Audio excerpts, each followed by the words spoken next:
Hello everyone and welcome back to my channel. Happy New Year. Today we are going to be doing an overview of CreepShow's final video, which she released on New Year's Eve, and I believe it took a lot of us by surprise. Within this video, we have over 2 hours of CreepShowart, aka Shannon, debunking all of Emily Artful's claims and allegations against her. What is not in this video is any talks about what happened on LOLCOW. You know how Shannon allegedly talked negatively about all of her creator friends under sock accounts, but then would turn around and love bomb them to death in the DMs. Or how she used these sock accounts to spew racial slurs and hate speech about others as well. And we're not even going to get into the hate speech that she said about herself under these sock accounts because that is on a whole nother level, and I am not a psychiatrist. I wanted to make it very clear from the beginning of this video that these are the things we will not be discussing, which in my opinion are the things that Shannon is actually guilty of.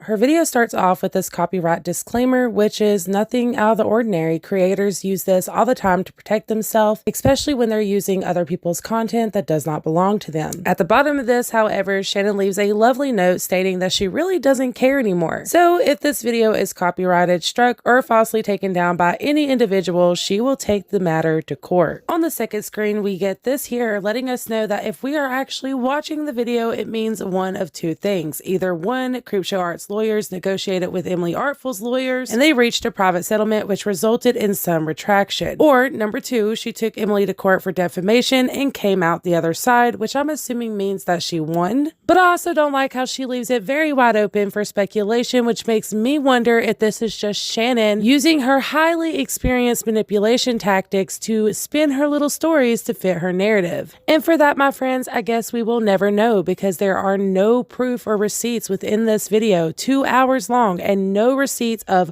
court documents or anything of that nature to show that she took Emily Artful to court. Which means that at this point, if we are to believe this to be true, we honestly just have to take Shannon's word for it. And I don't know about you guys, but for me, that's a little hard to do. With all that being said, I do have to admit that she brought a lot of receipts and proof to debunk the things that Emily Artful claimed against her and her husband. Majority of this over 2 hour long video is used to not only debunk Emily Artful's claims, but to also shed light on many occasions in the past where Emily Artful has done very similar things with other ex-boyfriends and people in general in her life. And I would be lying if I said that this video did not make me second guess or question a great majority of Emily Artful's content and claims against Shannon and her husband. In saying that, however, I am under the belief that everything Emily Artful put out, she truly believed to be true. Within Shannon's video, there was a lot of information to show the harassment that Emily Artful has endured for several years. And I could only imagine what going through that kind of harassment for years and years could actually do to someone mentally. Once again, I'm not a psychiatrist, but I don't think it takes a psychiatrist or a rocket scientist to realize that going through that type of extensive harassment for several years would of course affect anyone's mental state. And it makes sense to me that Emily would believe that Shannon and her husband was behind a lot of the harassment since all of these allegations were coming out on LOLCOW about Shannon, and there was already that connection there between Emily, Shannon, and her husband. Maybe, just maybe, if Shannon had not been behind the scenes doing all of this really shady shit, none of these allegations would have ever came to the forefront to begin with. In the last 30 minutes of CreepShow's video, she did acknowledge other people who played a part in all of these allegations. These people included her sister, who actually did come public at the peak of all of these allegations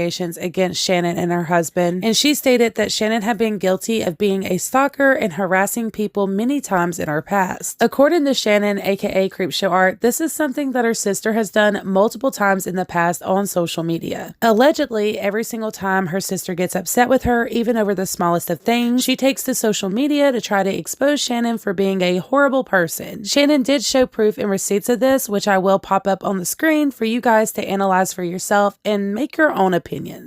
Another fun fact is I really like my sister now, but don't tell her that, because if she knows, then it ruins the whole game of, you know, I don't like you, get away from me.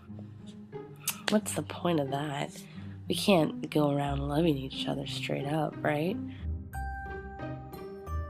They surfaced the moment my name was trending in a negative way to not only state that I had stalked Emily and they had witnessed it, but also to state that I had stalked and abused them as well. I never sent them anything less than support, and they were always aware that I followed them. However, if they posted something that they, for whatever reason, didn't want me to see, either because it was about me or they thought they just didn't want me to see it, it was my fault if it came up on my dashboard. When I commented on a post they wrote about me, talking about how they hate me, they told me I was invading their space and privacy. Despite them talking about me publicly, I wasn't allowed to know about. In 2018, I reached out to them, telling them exactly how I felt about things they had said and done. I did this because a friend had recently died, and I didn't get to tell them what I had wanted to tell them our whole lives, and I felt the need to get everything off my chest and just let it go. My sister responded with this: "When Dad told me about Paige this morning, my mind did go to you, wondering how you're doing with that loss. It's incredible to lose loved ones, especially so young in life, and I'm sorry for this pain. I appreciate you reaching out and understand this is not a portal for a relationship again, and understand the pain I've inflicted. I'm overwhelmed with regret over the way I handled our relationship back in more recent years, especially the biphobia, the pushing of non-consensual relationships, the claims of abuse, and the indirect communication. I was wrong in all of it, projecting so much of my own ish onto you, and I had no understanding of the impact it had on you. I am humbled again and again by the impact my life has had in yours, both consequence of my own actions and just for my existence. For the pain I've caused you and that you voiced, and for perhaps myriads of other things that are not said, I am deeply, deeply sorry. However, many months after a generally friendly conversation, they blocked me after me talking about my dental surgery, and they posted on Twitter that I was a toxic, abusive person." And then this happened.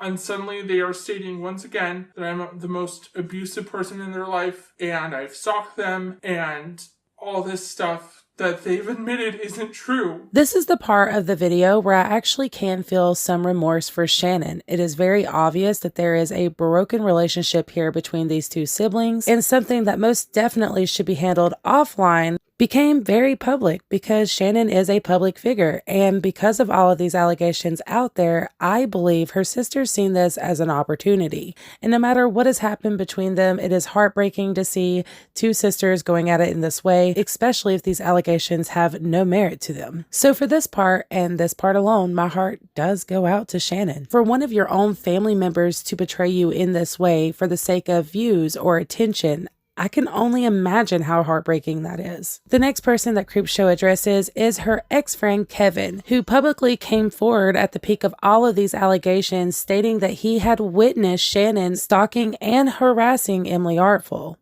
The second person who came out against me is Kevin Adam Coulter, who was someone I used to be friends with years ago for about a year. However, we knew each other and knew of each other for a lot longer. And you might know him as the guy who stated privately that talking to me was too triggering, and then immediately went to making memes about my cancellation.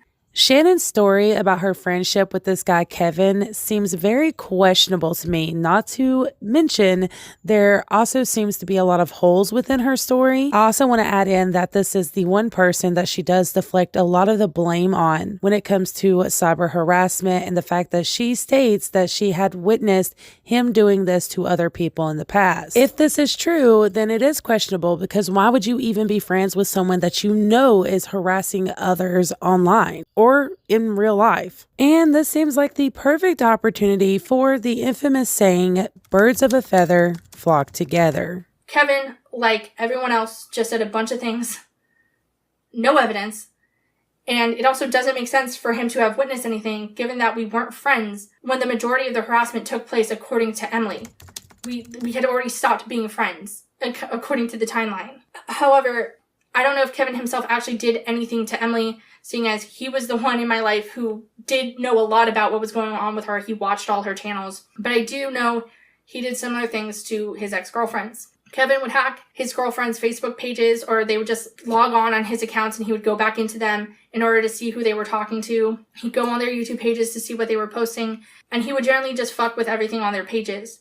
He did this to me a couple times, sending people Facebook messages from my account to fuck with my friendships, and he blocked people on my account that he didn't want me to talk to.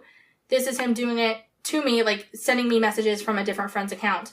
This is why every person in my life hated him and was stoked when we finally weren't friends. Like I said, deflection, deflection, deflection. And the last person that CreepShow addresses in this video is Tipster. For those of you who are not familiar with him, he is a commentary channel here on YouTube, and he is also one of the only people who CreepShow spoke with personally in DMs during the peak of these allegations. Their conversation was not a nice one, and I did a whole video on it. If you guys want to check it out, I will leave it linked down below. But within this conversation, Tipster made it very aware to CreepShow that when and if she came forward proving her innocence, he would back her 100%. And let's just say Shannon did not take that lightly.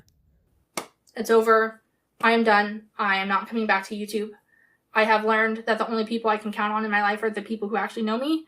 And if a random person comes online and states I stalk them with quite sincerely no evidence and literally posts on their active accounts that disprove that, people I genuinely admired and loved would just go with it and decide, yeah, that makes sense. No one in my life, no active friend of mine, not one friend who I'm actually close to, came forward and said, here's evidence of Shannon doing it.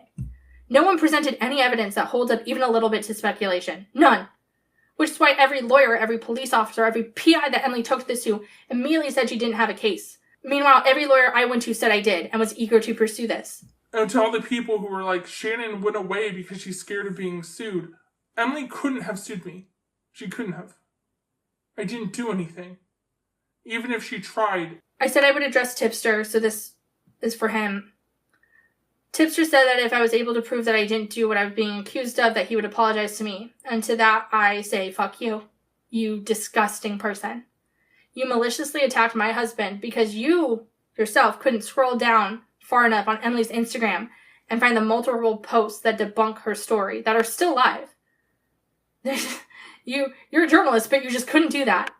There is a reason your content gets fewer and fewer views than everyone else in the YouTube commentary community, and you keep being beat out by everyone else. And that's because it's terrible, lazy, and reductive. You watch someone else's video and you say what they said worse than they said it. You aren't a reporter, you're not a journalist, you're a joke. Just know that you are a terrible person. To the people who reached out, who said, I don't care if you did it, I still love your content, don't leave YouTube, I love you, you're weird, don't say that to me ever fucking again. Do not reach out to me ever again. That is not comforting.